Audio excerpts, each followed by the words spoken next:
ఘోరమైన మనుషులు, ఎంత చాలా ఘోరంగా ఈ విషయాలు రోజున ఉన్నాయి. సొసైటీ. సరే శ్రీలీల గారు, ఇప్పుడు ఎన్నికల్లో డబ్బు విషయానికి సంబంధించి కావచ్చు, ఇలా అనేక రకాలుగా ఇప్పటికే ఒకవైపున సిట్టు విచారించింది. సిట్టు ఇచ్చిన సమాచారంతో ఈడీ కూడా రంగంలోకి దిగింది కాబట్టి ఇంకా చాలా అంశాలు బయటకు వచ్చే అవకాశం ఉంటుంది. నేను ఒకసారి విజయశేఖర రెడ్డి గారితో మాట్లాడతాను. విజయశేఖర రెడ్డి గారు నమస్తే అండి. నమస్కారం మీకు, అట్లాగే తోటి ప్యానలిస్టులకు, ఏబిఎన్ ప్రేక్షకులకు అందరికీ కూడా నమస్కారం. విజయశేఖర రెడ్డి గారు ఏం చెప్తారు? ఇంత పెద్ద మొత్తంలో లావాదేవీలకు సంబంధించి ఇప్పటికే గుర్తించిన నేపథ్యంలో విచారణ అయితే జరుగుతూ ఉంది. ఎన్నికల్లో ఖర్చు పెట్టిన డబ్బుల దగ్గర నుంచి ప్రతి ఒక్క అంశాన్ని కూడా విచారిస్తూ ఉన్నారు. సో ఒక్కొక్కటిగా వెలుగులోకి వస్తూ ఉన్నాయి కదా, ఏం చెప్తారు విజయశేఖర రెడ్డి గారు? సార్, ఈరోజు ఒక అద్భుతమైన రీతిలో వర్చువల్ గా ఈరోజు తెలుగుదేశం పార్టీ ఈ దేశంలోనే అత్యంత ప్రతిష్టాత్మకంగా ఆర్గనైజేషనల్ గా అద్భుతంగా నడుస్తున్న తెలుగుదేశం పార్టీ ఈరోజు మహానాడు జరుపుకుంటున్న పరిస్థితుల్లో తెలుగుదేశం పార్టీ నాయకులు, కార్యకర్తలు అందరికీ కూడా సార్ ఈరోజు శుభాకాంక్షలు తెలియజేస్తూ, అట్లాగే మన ముఖ్యమంత్రి వర్యులు మన తెలుగుదేశం పార్టీ జాతీయ అధ్యక్షులు నారా చంద్రబాబు నాయుడు గారికి, అట్లాగే కొత్తగా నేషనల్ ఎగ్జిక్యూటివ్ ప్రెసిడెంట్ గా, వర్కింగ్ ప్రెసిడెంట్ గా ఎన్నికైన నారా లోకేష్ గారికి కూడా శుభాకాంక్షలు తెలియజేస్తూ, సార్ ఈరోజు మనం గత కొంతకాలంగా చూస్తూ ఉన్నాం. ఈ ఇల్లీగల్ లిక్కర్ స్కామ్ ఏ రకంగా దీన్ని ప్లాన్ చేశారు, ఏ రకంగా ఎవరెవరు దీంట్లో పాత్రదారులు, ఎవరెవరు ఏ రకంగా డబ్బులు దోచుకున్నారు, ఈ పాలసీని ఎలా తయారు చేశారు, రకరకాలుగా మారుతున్నాం సార్. కానీ ఈ కింగ్ పిన్స్ ఎవరైతే ఉన్నారో, మాస్టర్ మైండ్స్ ఎవరైతే ఉన్నారో సార్, దాంట్లో రాజు కసిరెడ్డి అనే వ్యక్తితో పాటు చెవిరెడ్డి భాస్కర్ రెడ్డి కూడా అత్యంత ముఖ్యమైన ఒక కుట్రదారుడు సార్ దీంట్లో.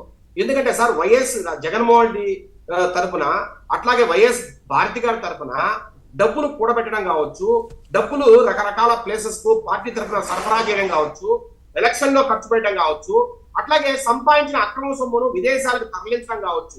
సార్ మీరు చూడండి, సౌత్ ఆఫ్రికా కంట్రీస్ కి, చాలా కంట్రీస్ కి, అట్లాగే దుబాయ్ లో రకరకాల రియల్ ఎస్టేట్ వ్యాపారాలు కావచ్చు, ఈ తర్వాత బంగారం కొనుగోళ్లు అమ్మడం, దానికి సంబంధించిన విషయంలో కావచ్చు, అట్లాగే ఎక్స్పోర్ట్ ఇంపోర్ట్ బిజినెస్లు కావచ్చు, రకరకాల బిజినెస్ల్లో వీళ్ళు వేల కోట్లు వేరే దేశాలకు తరలించడం వాస్తవం.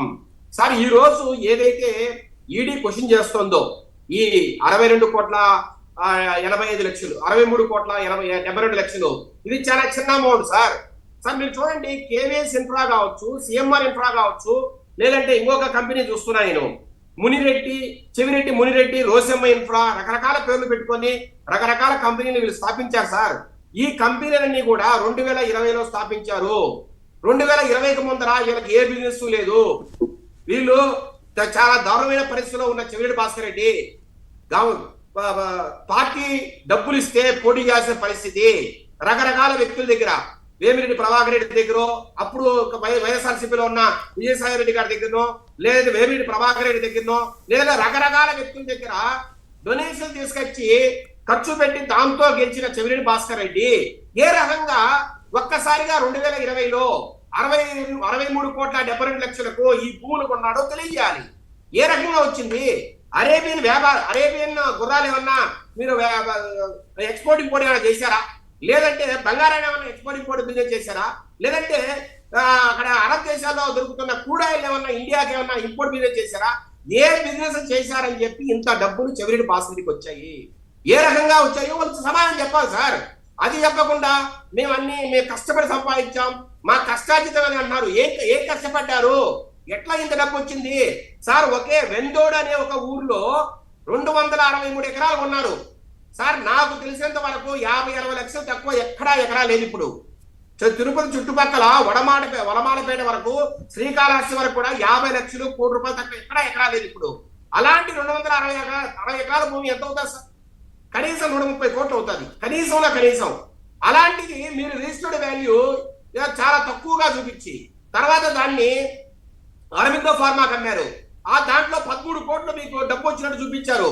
అంటే కనీసం ఒక 100-150 కోట్ల డబ్బులు మీరు బ్లాక్ మనీని అక్కడ ఖర్చు పెట్టి, అది అట్లాగే అరవిందో ఫార్మాకి అమ్మి అక్కడ మీకు వైట్ మనీగా మీరు తయారు చేసుకోవడం. అంటే బ్లాక్ మనీని సార్, ఎవరైనా సార్ ఏదైనా ఒక భూమి కొంటే కనీసం 10%, 20% బ్లాక్ మనీ డబ్బులు ఇస్తారు, మిగతాదంతా వైట్ గా వాళ్ళకి చెల్లిస్తారు.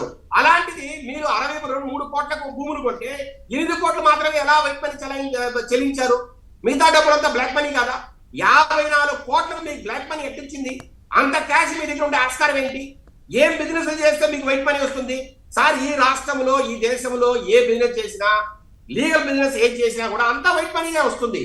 ఏదైనా చిల్లర వ్యాపారం చేస్తే కొంత క్యాష్ రావచ్చు, కానీ అది ఎంత ఉంటుంది సార్? లక్షల్లో ఉంటది. కానీ మీ దగ్గర 54 కోట్లకు విలువ చేసే బ్లాక్ మనీ ఎలా వచ్చింది? మీరు ఏం బిజినెస్ చేస్తే వచ్చింది? దానికి సమాధానం చెప్పాలి చెవిరెడ్డి భాస్కర్ రెడ్డి గారు. సార్, ఈ రోజు ఈడీ క్వశ్చన్ చేస్తోంది, అట్లాగే సిట్ దర్యాప్తు చేసింది. సరే, ఇప్పుడు అవన్నీ కాదు సార్ విజయశేఖర రెడ్డి గారు, ఇవన్నీ ఆధారాలు ముందు పెట్టే ప్రశ్నిస్తున్నారు కాబట్టి వారు చెప్పినా చెప్పకపోయినా అన్ని విషయాలు బయటకు వస్తాయి. వారేమో ఇంకా కక్ష సాధింపు చర్యలు ఇదే మాట్లాడుతున్నారు, కానీ ఇవన్నీ బయటకు వస్తాయి, ఒక్కొక్కటి అన్ని బయటకు వస్తాయి. అందరికి కనపడుతుంటే కూడా ఇంకా బొక్కడం, ఇంత దారుణంగా ప్రవర్తించడం సార్, ఇది ఒక్కటేగా సార్? ఇది చాలా తక్కువ సార్. ఎవరైనా అక్రమాస్తులు సంపాదించినప్పుడు సొంత పేరుతో పెట్టుకుంటారా? నేను సూటిగా ప్రశ్నిస్తున్నా, చెవిరెడ్డి భాస్కర్ రెడ్డి కావచ్చు, ఈ రాష్ట్ర ప్రజలకు కూడా నేను ఒక సూచన చేస్తున్నా. ఎవరైనా అక్రమాస్తులు సంపాదించినప్పుడు సొంత పేరుతో పెట్టుకుంటారా సార్? చెవిరెడ్డి భాస్కర్ రెడ్డి పేరు మీదో, లక్ష్మీకాంతమ్మ పేరు మీదో, మోహిత్ రెడ్డి పేరు మీదో, లేకపోతే హర్షిత పేరు మీదో ఎవరైనా పెట్టుకుంటారా? రేపు ఇబ్బందులు వస్తాయని వాళ్ళకి తెలీదా సార్? నేను అంటున్నా, వీళ్ళ పేర్ల మీద ఏదైతే ఉన్నాయో అది 1% మాత్రమే. వీరు ఏ సొమ్ము అయితే అక్రమంగా సంపాదించారో అది రకరకాల బినామీ పేర్ల మీద ఉంది. వీళ్ళ ఇంట్లో పనిచేసే వాళ్ళు కావచ్చు, వీళ్ళ బంధువులు కావచ్చు, ఎవరికైతే సరిగా తెలివి ఉండదో, ఎవరైతే సరిగా చదువుకోవాలి ఉంటారో, వీళ్ళు ఎక్కడ పెడితే అక్కడ ఎక్కడ శైలి పెట్టమంటే అక్కడ పెడతారో అలాంటి వాళ్ళ పేర్ల మీద కొన్ని వందల కోట్ల, వేల కోట్లకు. సరే, అన్ని గుర్తించింది సార్, ఇప్పటికే ఈడీ గుర్తించింది, ఇంకా విచారణ జరుగుతుంది. నేను ఒకసారి కృష్ణకాంత్ గారితో మాట్లాడతాను, ఒక్క నిమిషం సార్ ప్లీజ్. తీసుకుంటారు. కోర్టుకు ప్రాసిక్యూటర్ కూడా చెప్పారు, అన్ని కోణాల్లో విచారణ జరుగుతుంది కదా సార్. ఒక్క నిమిషం విజయశేఖర రెడ్డి గారు, ఒక్క నిమిషం విజయశేఖర రెడ్డి. విదేశాల్లో ఎక్కడైతే వీళ్ళు భూములు కొన్నారో. ఓకే విజయశేఖర రెడ్డి గారు, ఒక్క నిమిషం, అన్ని కోణాల్లో విచారణ జరుగుతుంది. ఒక్క నిమిషం కృష్ణకాంత్ గారి వాయిస్ కూడా తీసుకుంటాను ప్లీజ్. కృష్ణకాంత్ గారు నమస్తే అండి. సార్ నవీన్ గారు నమస్తే అండి.